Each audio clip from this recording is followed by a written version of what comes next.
হে যুবক, তুমি তো বিজ্ঞান মানো রে, আসো তোমার বিজ্ঞান কি বলে সুন্নাত সম্পর্কে। এই বিজ্ঞান বনাম সুন্নাত যদি আমি আলোচনা করি লম্বা আলোচনা হয়ে যাবে। 2 মিনিট বিজ্ঞান বনাম কোরআন সুন্নাহ আলোচনা করব সংক্ষিপ্ত আকারে। এক কথায় বিজ্ঞান বলে রে প্রত্যেকটা সুন্নাত শিফা। বলেন না সুবহানাল্লাহ। বলবেন হুজুর বললেন আর বিশ্বাস করে নিব, আপনারা হুজুররা যা বলবেন তাই আমাদের মানা লাগবে, কি ঠিক না? অনেকে বলে হুজুর আপনারা যা কন তাই আমাদের মানা লাগবে। আসো তোমার বিজ্ঞান মিলাই দিতেছি। এটা কেমন? মুসলমান খাবার খাওয়ার পরে প্লেটটা পরিষ্কার আর পরিচ্ছন্ন করে খাওয়া, আঙুলটা চাইটা চাইটা খাওয়ার নাম কি? সবাই বলে না কি? একজন ইহুদি দেখতেছে মুসলমান খাবার খায়, কেমনে খাবার খায় দেখি। খায় দেখে তাদের খাবারের সাথে আমাদের খাবারের কোনো মিল নেই।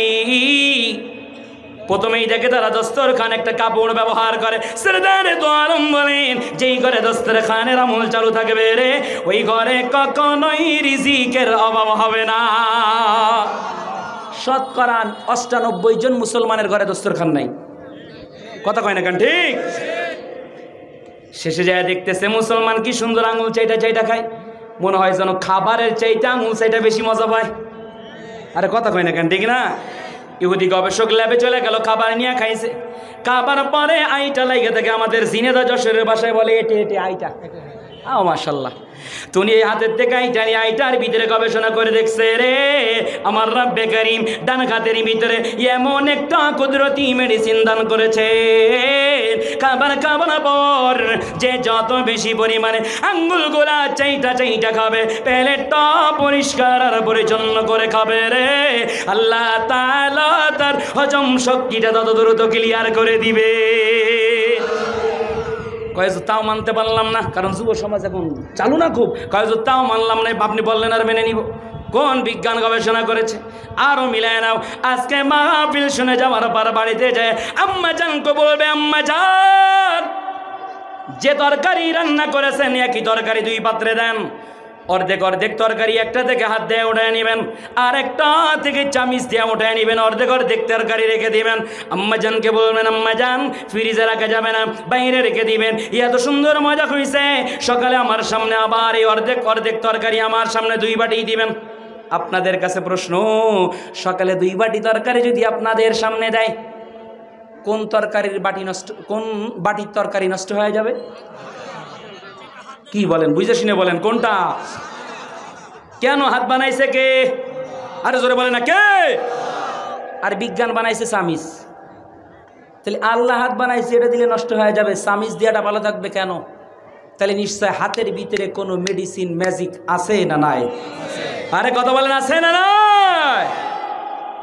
আজকে যা পরীক্ষা করেন, এমন যদি একটা একটা করে সুন্নাতের উদাহরণ দিতে যাই লম্বা হয়ে যাবে। হে যুবক, তুমি তো বিজ্ঞান মানছো, তোমার বিজ্ঞান থেকে বলে যাইতেছি, কারণ তুমি কোরআন মানতে চাও না, হাদিস মানতে চাও না, সুন্নাত মানতে চাও না। একজন ইহুদি গবেষক দেখে মুসলমান অজু করে, কি আপনারা বিরক্ত হইতেছেন? এখন বুঝতেছে হাত ধুইলে বোঝা যায় হাত পরিষ্কার হয়, কুলি করলে বোঝা যায় মুখ পরিষ্কার হয়, মুখমণ্ডল ধৌত করলে মুখমণ্ডল পরিষ্কার হয়, পা ধৌত করলে পা পরিষ্কার হয়ে যায়। পা ধোয়ার আগে দেখেন একজন মুসলমান কিছু পানি নিয়ে এভাবে মাথা মাসে করে, কিন্তু একটা জিনিস বুঝে আসতেছে না, এইরাম নিয়ে আবার সদর পিঠ এমন না, এই উল্টা নিয়ে আবার এমন করতেছে। গর্দান মাসে করা কি? আর আপনারা করেন না, আপনারা বলেন গর্দান মাসে করা কি? যাক, আগের জায়গায় যেখানে বয়ান করছি মাগরিব বাদে, ওখানে একজন ঠেলে উঠছে কয় সুন্নাত।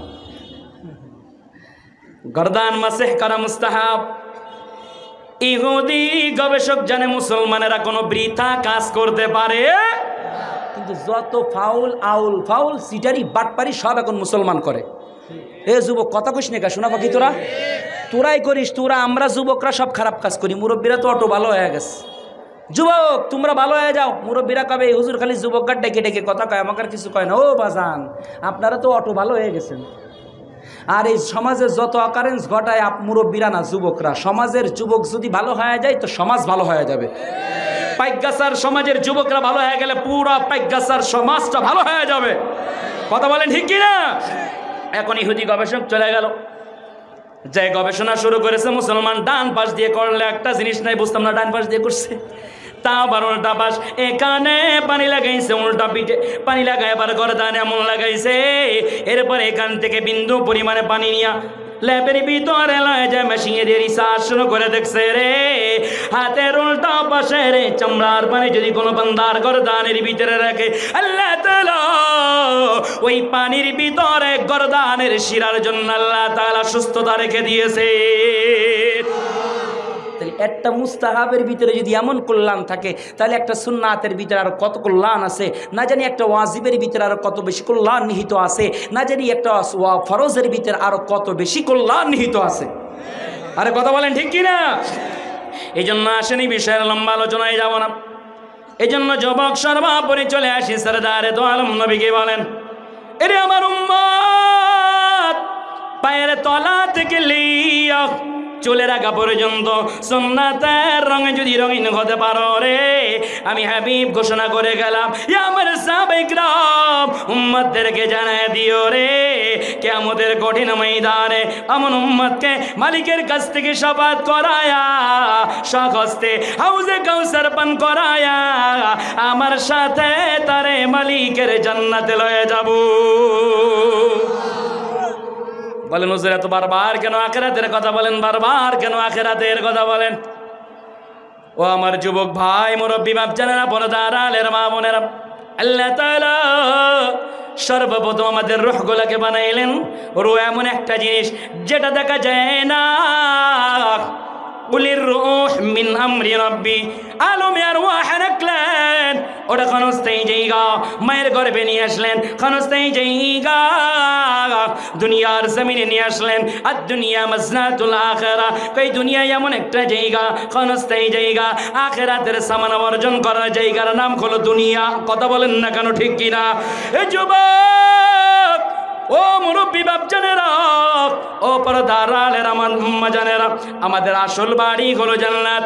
মৃত্যু নামক দরওয়াজা দিয়ে আল্লাহ তাআলা আমাদেরকে প্রবেশ করায়া আবার আসল বাড়ি আল্লাহ তাআলা আমাদেরকে জান্নাতে দিয়ে দিবে।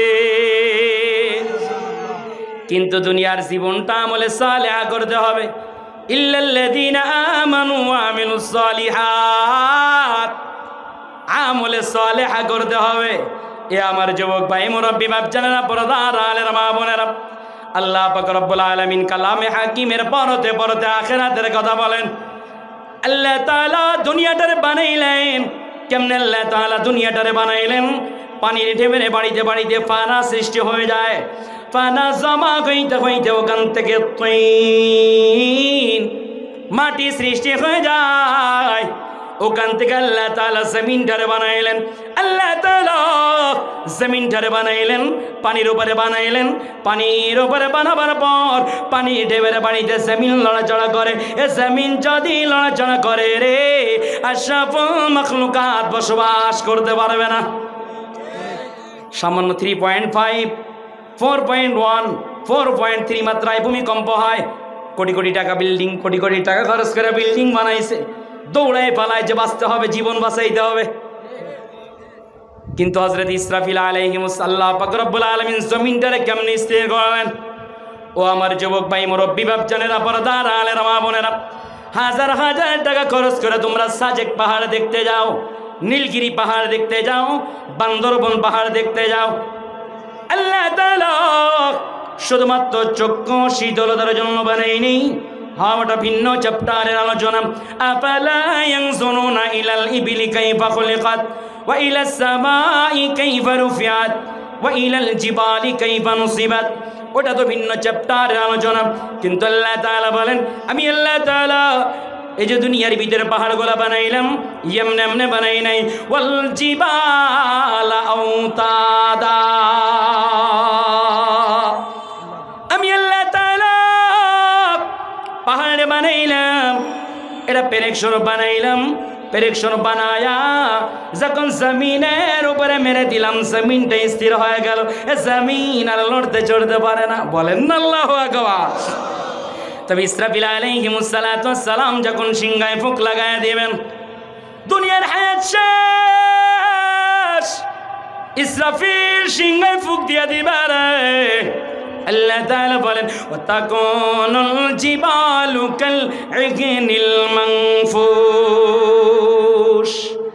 এই পাহাড়গুলা সব তুলার মতো উঠতে থাকবে, তুলার মতো উঠতে থাকবে। এ আমার কলিজার যুবক ভাই, একটু দিল লাগায় শোনো রে। কালামে হাকিমের পরতে পরতে আল্লাহ তাআলা বলেন আল কারিয়া মাল কারিয়া ওয়া মা আদরাকা মাল কারিয়া ইয়াউমা ইয়াকুনুন নাসু কাল ফারাশিল মাবথুস।